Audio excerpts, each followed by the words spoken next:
Assalamualaikum sahabat-sahabat proyek kita yang dirahmati Allah. Hari ini proyek kita akan menceritakan seorang nenek yang hidupnya penuh dengan keberkahan setelah merawat bayi ajaib.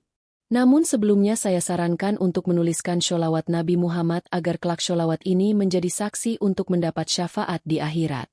Like dan subscribe ke channel ini sangat membantu menyebarkan dakwah Islam dan menjadi amal jariah. Angin dingin merayap turun dari perbukitan ketika malam menutup langit desa Kali Tengah.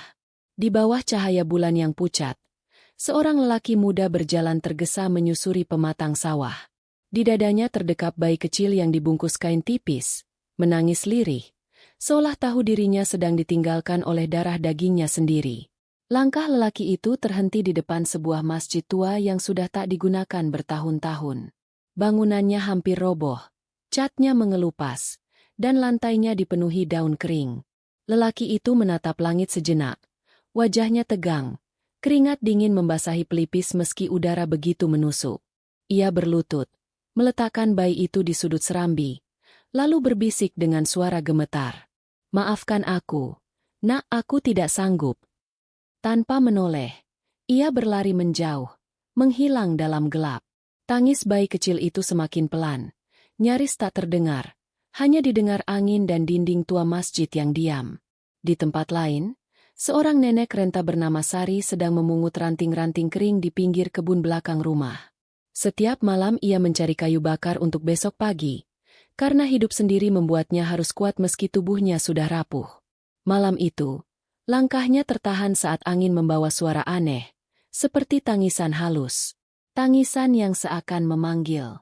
Sari menghentikan langkahnya, menajamkan telinga, lalu mengikuti suara itu menuju masjid tua.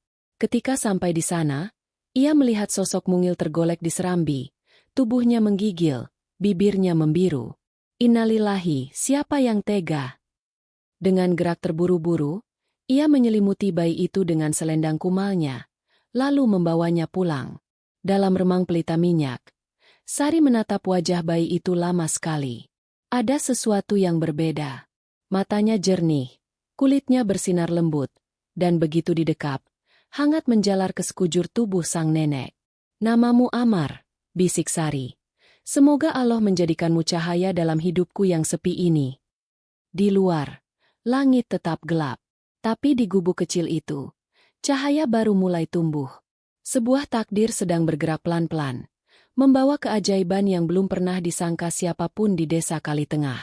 Pagi itu, langit di atas Kali Tengah tampak bersih dan lembut. Burung-burung kecil bernyanyi di pohon nangka tua yang tumbuh di belakang gubuk nenek Sari. Biasanya, pagi adalah waktu yang berat. Ia harus menyapu halaman, menjerang air, dan menyiapkan sebakul jamu untuk dititipkan di warung. Tapi hari itu, ada yang berbeda. Amar, bayi mungil yang baru semalam ia temukan, tidur nyenyak dalam balutan selimut dari kain sarung tua. Wajahnya tenang, seolah membawa damai pada segala sudut gubuk yang selama ini hanya mengenal sepi dan batuk-batuk malam. Sari menatapnya lama dari sudut dapur. Ada getaran halus dalam dadanya yang sudah lama hilang. Rasa ingin hidup, rasa ingin menjaga. Mungkin, seperti inilah rasanya menjadi ibu. Atau mungkin, inilah bentuk kasih sayang yang diturunkan dari langit. Hari-hari berikutnya berjalan aneh namun indah. Ayam-ayam di halaman yang sudah lama tak bertelur, tiba-tiba mulai bertelur satu persatu. Pohon kelor di belakang rumah yang biasanya layu, mendadak tumbuh rimbun. Dan jamu racikan Sari yang biasanya ditolak orang karena dianggap terlalu pahit, justru laris manis di warung Bu Warni. Beberapa pembeli bahkan datang langsung ke rumah, bilang mereka merasa lebih sehat setelah meminumnya. "Kayaknya jamunya beda, Bu Sari," kata seorang ibu muda. "Seperti ada sejuknya." Sari hanya tersenyum. Ia tahu, perubahan itu bukan datang dari tangannya, tapi dari kehadiran seorang bayi yang diturunkan Allah ke pelukannya. Amar. Tiap malam, sebelum tidur, ia memeluk Amar sambil melantunkan istighfar dan sholawat. Bayi itu akan memejamkan mata dalam damai. Dan entah bagaimana, udara di dalam rumah menjadi hangat. Angin malam yang biasanya menggigilkan tulang, terasa seperti belayan lembut. Namun, Perubahan itu juga mulai diperhatikan warga desa. Beberapa orang berbisik, mengatakan bahwa Nenek Sari membawa pulang bayi dari tempat keramat. Ada pula yang bilang ia diberi anak dari bangsa gaib. Bahkan, Pak Kadu sempat datang, bertanya dengan wajah curiga. Dari mana anak itu, Bu Sari? Apa tidak sebaiknya dibawa ke puskesmas atau ke polsek? Tapi Sari menjawab dengan tenang. Aku tak tahu siapa ayah ibunya, Pak. Tapi aku tahu Allah yang mengirimkan dia padaku. Pak Kadus hanya diam, lalu pergi tanpa banyak tanya. Dan malam itu, Sari bermimpi aneh. Dalam mimpinya, ia berdiri di tengah sawah yang luas, di bawah langit yang berkabut. Di depannya berdiri seorang lelaki berjubah putih, wajahnya bercahaya, dan suara lembutnya berkata, "Jagalah Amar." Ia ditandai oleh langit. Jangan biarkan ia kembali pada kegelapan dari mana ia dibuang. Sari terbangun dengan keringat dingin, lalu menatap bayi Amar yang masih tertidur di sisinya. Ia menggenggam tangan mungil itu, dan dalam hati bersumpah, "Aku akan menjagamu, Nak, sampai nafasku habis." Waktu berjalan pelan di desa Kali Tengah, tapi Amar tumbuh cepat. Meski baru berusia beberapa bulan, tubuhnya tampak kuat, matanya cemerlang, dan ia mulai merespon suara dengan senyum yang dalam. Senyum yang entah mengapa membuat Sari lupa akan nyeri di punggung dan sunyi di jiwanya. Amar seolah punya kekuatan tak terlihat yang memeluk siapapun yang dekat dengannya. Suatu pagi, saat Sari tengah mencuci pakaian di sumur, seekor ular besar melata dari semak. Ular itu dikenal warga sebagai penunggu pekarangan belakang. Sudah beberapa kali ayam penduduk hilang tanpa jejak, dan orang bilang ular itu tak boleh diganggu. Tapi hari itu, ular itu muncul dan mendekati tempat Amar diletakkan di ayunan bambu. Sari menjerit. Ia berlari tanpa alas kaki, terjatuh, bangkit lagi. Tapi sebelum ia sempat mencapai Amar, ular itu sudah melingkar di dekat ayunan. Ia berhenti, tubuhnya gemetar, air mata hampir jatuh. Namun yang terjadi kemudian membuat seluruh tubuhnya membeku. Amar, yang masih bayi, membuka mata dan menatap ular itu. Tangannya kecilnya bergerak pelan ke arah si ular. Ular itu berhenti. Diam. Lalu perlahan melata menjauh, masuk kembali ke semak, tanpa sedikit pun membahayakan. Seolah ada sesuatu dalam diri Amar yang memerintah makhluk itu, dan dipatuhi. Sari terduduk. Dadanya sesak. Pikirannya campur aduk. Ketika malam tiba, ia menyalakan pelita kecil, memeluk Amar erat-erat, dan untuk pertama kalinya dalam hidupnya, ia berdoa dengan suara keras sambil menangis. Allah, siapa sebenarnya anak ini? Lindungilah dia dan hamba yang hina ini. Malam itu, mimpi datang kembali. Dalam mimpi, Sari berdiri di depan masjid tua, tempat ia dulu menemukan Amar. Tapi masjid itu kini bercahaya, dan seseorang berjubah putih berdiri di depannya, mengulurkan tangan. "Bu Sari," suara itu lembut. "Anak ini adalah ujian dan rahmat. Ia membawa kehidupan, tapi juga membawa tanda. Jagalah ia. Jangan biarkan orang-orang jahat menemukannya. Karena darah yang membuangnya belum selesai menebus dosanya." Sari terbangun dengan peluh membasahi punggung. Ia duduk lama, menggenggam tasbih, dan menatap wajah Amar yang masih damai dalam tidur. Ia kini yakin, anak itu bukan sembarang anak. Amar membawa berkah, tapi juga membawa misteri yang belum terungkap. Sejak malam itu, Sari mulai lebih waspada. Ia jarang meninggalkan rumah. Ia juga mulai menyimpan mimpi-mimpinya dalam hati. Karena ia tahu, langit sedang berbicara. Dan Amar adalah pesan yang diturunkan oleh tangan Allah sendiri. Langit Kali Tengah berubah kelabu sejak pagi. Angin membawa hawa dingin yang menusuk. Seakan ada yang tak beres di antara pohon-pohon jati yang mengelilingi desa. Hujan turun perlahan, lalu deras, membasahi tanah dan membangkitkan aroma lumpur yang pekat. Di tengah hujan itulah, seorang lelaki asing datang. Ia berjalan tertatih dari arah jalan kabupaten, mengenakan jaket kulit yang sudah usang dan sepatu penuh lumpur.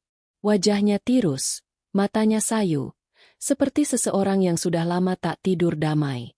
Lelaki itu berhenti di depan warung Bu Warni, menanyakan arah rumah seorang nenek yang merawat bayi laki-laki. Yang bawa pulang bayi dari masjid tua? Tanya Bu Warni curiga, menatap wajah tamunya dengan tajam. Lelaki itu hanya mengangguk, menunduk. Tak lama kemudian, ia berdiri di depan gubuk kecil milik Nenek Sari. Hujan masih belum reda. Sari yang sedang menidurkan Amar dikejutkan oleh ketukan lemah di pintu kayu reotnya. "Assalamualaikum." Suara di luar parau, nyaris tenggelam oleh suara hujan. Sari membuka pintu pelan. Di hadapannya berdiri lelaki itu, tubuh kuyup, wajah letih. Matanya langsung tertuju pada Amar yang tertidur di pelukan Sari. Air mata mengalir dari sudut matanya. "Aku ayahnya," bisiknya. Sari terdiam. Hatinya menegang. Jari-jarinya mengepal di balik selendang lusuh. Bayi itu dibuang oleh lelaki ini? Ia yang meninggalkan Amar di masjid tua, membiarkannya menangis sendirian dalam dingin malam? "Pergilah." Suara Sari gemetar. "Kau sudah memilih jalanmu. Anak ini tak lagi membutuhkanmu." Tapi lelaki itu tak bergerak. Ia berlutut di depan pintu, menangis seperti anak kecil. Ia menceritakan semuanya, tentang istrinya yang meninggal saat melahirkan Amar, tentang tekanan keluarga, tentang rasa takut dan bisikan setan yang membuatnya membuang darah dagingnya sendiri. "Sejak malam itu," katanya, "hidupku hancur. Usaha bangkrut, rumah dijual. Aku diganggu mimpi buruk. Dalam mimpiku selalu ada suara yang berkata, 'Ambil kembali anakmu, minta maaf pada langit.'" Sari tak menjawab. Ia menutup pintu perlahan. Malam itu ia tak bisa tidur. Hatinya bergejolak.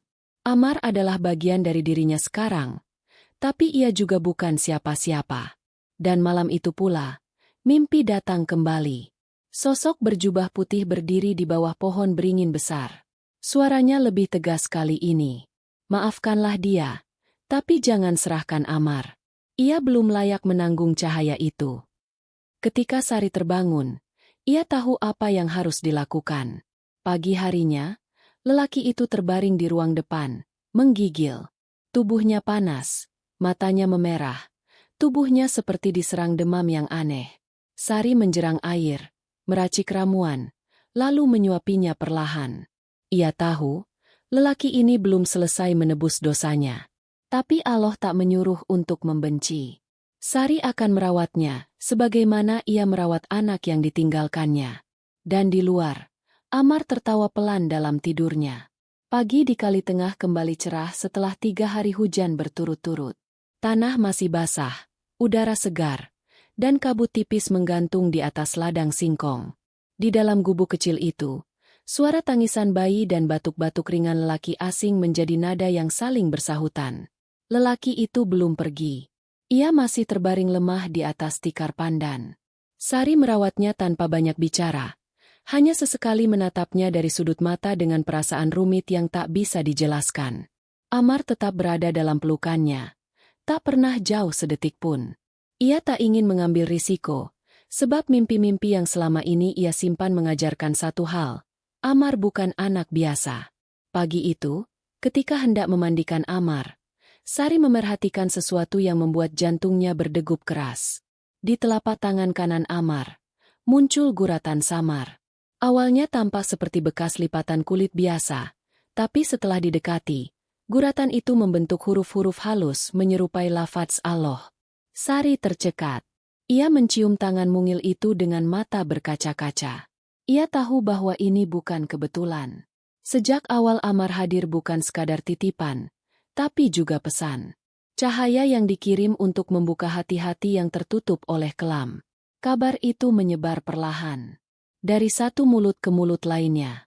Seorang bocah di pasar mendengar ibunya bercerita, lalu bercerita ke teman sekolah. Dalam seminggu, banyak warga yang mulai mendatangi rumah Sari. Ada yang hanya ingin melihat bayi dengan tanda di telapak tangannya. Ada pula yang diam-diam membawa air putih, berharap bisa meminta doa dari sang bayi. "Bu Sari, bolehkah saya minta anak ini mendoakan suami saya yang sudah 3 tahun lumpuh?" Tanya seorang ibu sambil terseduh. Sari hanya menunduk. Ia tak tahu harus menjawab apa. Tapi malam itu, Sesuatu kembali terjadi. Lelaki yang selama ini hanya terbaring, tiba-tiba mengigau hebat. Tubuhnya menggigil, lalu mendadak kaku. Matanya terbuka tapi kosong, seolah melihat sesuatu yang tak kasat mata. Dari bibirnya keluar gumaman yang membuat bulu kuduk Sari berdiri. Dia bukan milikmu, cahaya itu harus kembali. Sari menjerit, segera mengambil Amar dan memeluknya erat-erat. Tiba-tiba, pelita di sudut rumah padam sendiri. Angin masuk dari celah-celah dinding bambu, membuat daun pintu berderit pelan. Suasana berubah dingin. Dalam ketakutan itu, Sari membaca istighfar berkali-kali. Ia memeluk Amar erat sambil menangis. Dan saat itulah, suara tangis Amar bergema pelan, lalu berubah menjadi gumaman kecil. Allah, Allah. Suara itu bukan seperti bayi, tapi seperti bisikan halus yang memenuhi ruang sempit rumah itu. Lelaki yang mengigau tiba-tiba terdiam. Lalu tubuhnya jatuh lunglai, peluhnya mengalir deras, dan napasnya kembali teratur. Suasana kembali sunyi. Malam itu, Sari tak tidur. Ia duduk di dekat jendela, memangku Amar, menatap langit yang dipenuhi bintang. Ia tahu, ini baru awal. Beberapa hari setelah malam menggetarkan itu, keadaan di rumah Sari perlahan tenang. Lelaki asing yang sempat mengigau kini sudah bisa berjalan meski tertatih. Ia lebih banyak diam, duduk menatap kosong ke arah luar rumah, seolah sedang menghitung kembali dosa-dosa yang tak terhapus meski dengan hujan air mata. Namun satu malam, ketika Sari sedang menyuapi Amar bubur lembek dari ubi kukus, lelaki itu memberanikan diri bicara. Suaranya pelan, hampir seperti bisikan. Namanya siapa, Bu? Sari menoleh, lalu berkata singkat, Amar. Lelaki itu langsung memejamkan mata. Air matanya mengalir deras. Amar itu nama yang dulu ingin diberikan ibunya. Istri saya. Sebelum meninggal di meja bersalin, dia bisikan satu nama. Amar. Tapi saya malah membuangnya. Ia terisak seperti anak kecil. Tangannya menutup wajah. Tubuhnya gemetar. Sari hanya diam. Hatinya terasa seperti disayat. Amar, nama yang tak pernah ia pilih sembarangan, ternyata memang berasal dari langit. Sari yakin, Allah lah yang meletakkan nama itu di lidahnya saat malam pertama mereka bertemu. Dia bukan cuma anak saya, Bu. Lanjut lelaki itu perlahan. Amar adalah pelita. Sejak ia hilang, hidup saya tak pernah damai. Saya seperti dikejar oleh bayangan sendiri, diteror mimpi, dihantui suara istri saya, sampai saya tak kuat lagi. Sari menatapnya lama. Meski rasa sakit di hatinya belum sembuh sepenuhnya, tapi ada sesuatu dalam kata-kata lelaki itu yang terdengar tulus. Bukan karena ingin merebut kembali Amar, tapi karena ingin menebus apa yang sudah tak bisa diperbaiki. Kalau begitu, jawab Sari perlahan, kita rawat dia bersama. Tapi jangan pernah berniat mengambilnya dari cahaya. Amar bukan milik siapa-siapa, dia milik Allah. Lelaki itu mengangguk dengan air mata berlinang. Sejak saat itu, suasana rumah menjadi lebih hangat. Lelaki itu mulai membantu di kebun, membersihkan kandang ayam, dan mengantar jamu buatan Sari ke warung-warung sekitar. Ia bahkan mulai ikut sholat di musola kecil yang sebelumnya selalu ia hindari. Namun ketenangan itu tak bertahan lama. Suatu sore, saat Sari pulang dari ladang kelor, ia mendapati seorang tamu tak dikenal duduk di bel depan rumah. Pakaiannya rapi, membawa kendaraan besar yang diparkir di ujung jalan. Wajahnya tegas, matanya tajam. Permisi, saya dari kota. Mencari seorang anak bernama Amar. Sari langsung memeluk Amar yang sedang bermain di tikar. Tubuhnya menegang. Ada apa dengan anak ini, Pak? Lelaki itu membuka map. Di dalamnya ada selembar foto hasil cetak dari rekaman kamera pengawas. Gambar saat lelaki itu, ayah Amar, membuang bayi di depan masjid. Dan di pojok bawah map, tertera nama sebuah yayasan besar, milik orang-orang berpangkat. Anak ini sedang dicari banyak pihak, termasuk keluarga besar dari ayahnya. Tapi bukan untuk kebaikannya. Darah Sari mendidih. Ia berdiri, memeluk Amar lebih erat. Amar bukan untuk dijual. Bukan pula untuk dikorbankan atas nama martabat keluarga. Tamu itu tersenyum dingin, lalu bangkit berdiri. Kami akan datang lagi, Bu. Bersiaplah. Setelah tamu itu pergi, lelaki ayah Amar keluar dari balik pintu. Wajahnya pucat pasi. Ia gemetar. Mereka datang, mereka akhirnya tahu. Dan malam itu, angin kencang bertiup dari arah utara. Gubuk kecil di kali tengah mulai diselimuti bayangan yang lebih gelap dari sebelumnya. Kalau begitu, jawab Sari perlahan, kita rawat dia bersama. Tapi jangan pernah berniat mengambilnya dari cahaya. Amar bukan milik siapa-siapa, dia milik Allah. Lelaki itu mengangguk dengan air mata berlinang. Sejak saat itu, suasana rumah menjadi lebih hangat. Lelaki itu mulai membantu di kebun, membersihkan kandang ayam, dan mengantar jamu buatan Sari ke warung-warung sekitar. Ia bahkan mulai ikut sholat di musola kecil yang sebelumnya selalu ia hindari. Namun ketenangan itu tak bertahan lama. Suatu sore, saat Sari pulang dari ladang kelor, ia mendapati seorang tamu tak dikenal duduk di bel depan rumah. Pakaiannya rapi, membawa kendaraan besar yang diparkir di ujung jalan. Wajahnya tegas, matanya tajam. Permisi, saya dari kota. Mencari seorang anak bernama Amar. Sari langsung memeluk Amar yang sedang bermain di tikar. Tubuhnya menegang.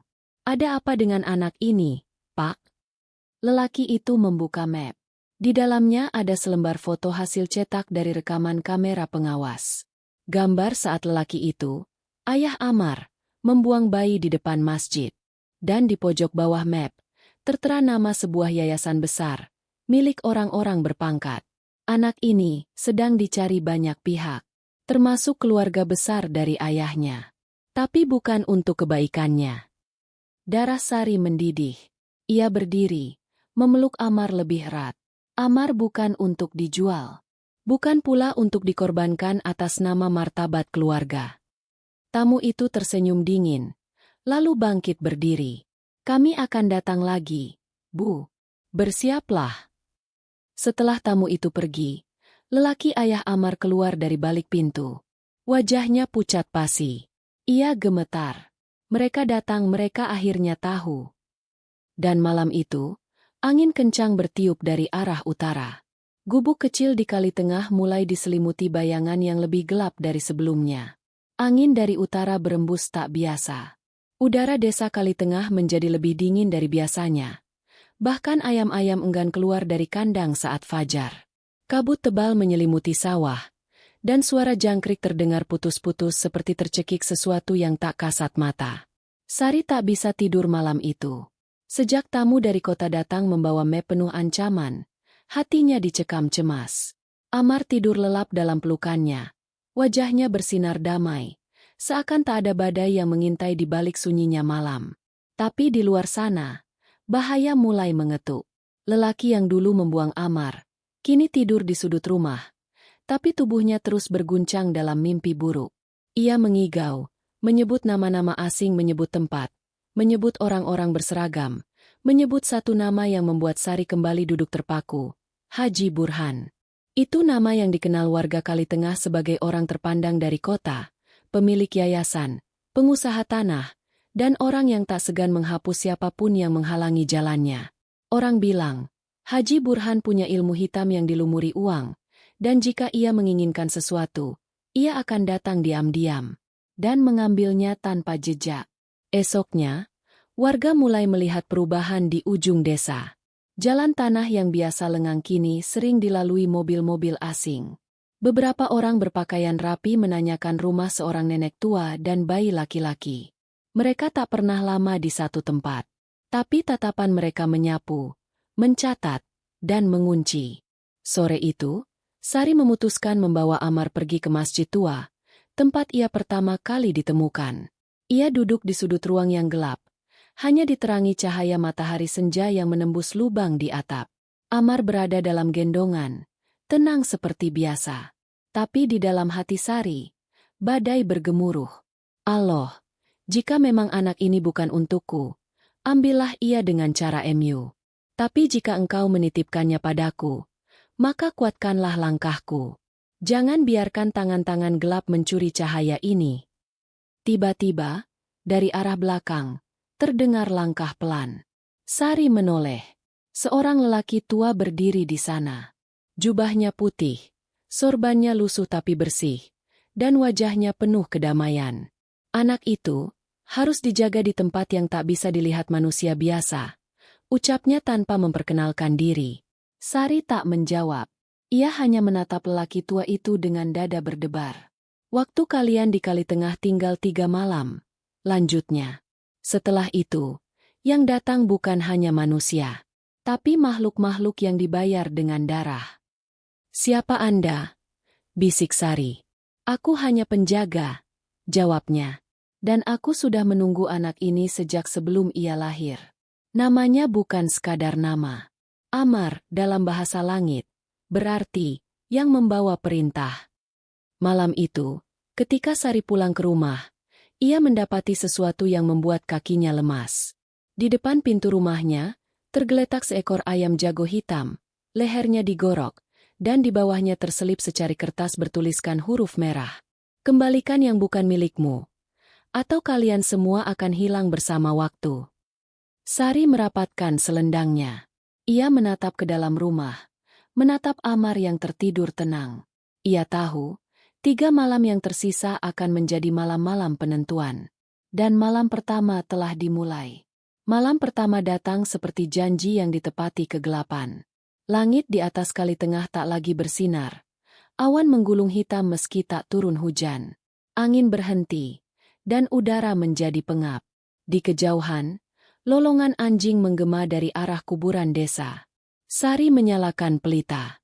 Di dalam rumah kecilnya, ia menaruh Amar di ayunan bambu dan membaca zikir lirih, berulang-ulang. Lelaki yang dulu membuang Amar duduk di sudut ruangan.